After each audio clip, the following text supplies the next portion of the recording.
Masalah ijazah dipersoalkan.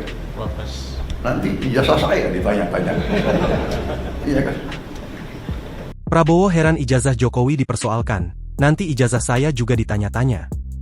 Presiden Prabowo Subianto mengaku heran karena keaslian ijazah Presiden ke-7 Republik Indonesia, Joko Widodo, dipersoalkan akhir-akhir ini. Prabowo pun bergurau bisa jadi suatu saat ada pula pihak-pihak yang mempertanyakan soal ijazahnya. Masalah ijazah dipersoalkan, nanti ijazah saya ditanya-tanya, iya kan, kata Prabowo dalam sidang Kabinet Paripurna di kantor Presiden Jakarta, Senin, 5 Mei 2025. Dalam kesempatan itu, Prabowo juga membantah tuduhan yang menyebut bahwa ia adalah presiden boneka yang dikendalikan oleh Jokowi.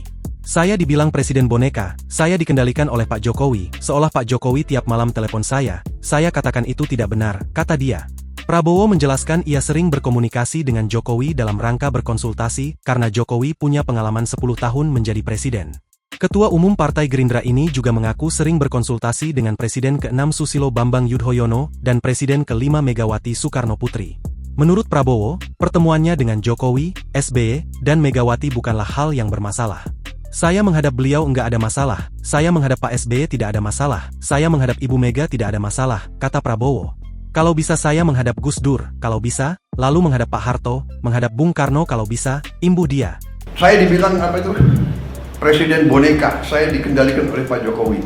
Seolah Pak Jokowi tiap malam telepon saya. Saya katakan itu tidak benar. Saya menghadap beliau, nggak ada masalah. Saya menghadap Pak SBY, tidak ada masalah. Saya menghadap Ibu Mega, tidak ada masalah. Masalah ijazah dipersoalkan. Nanti ijazah saya ditanya-tanya. Iya kan? Download Tribun X sekarang, menghadirkan lokal menjadi Indonesia.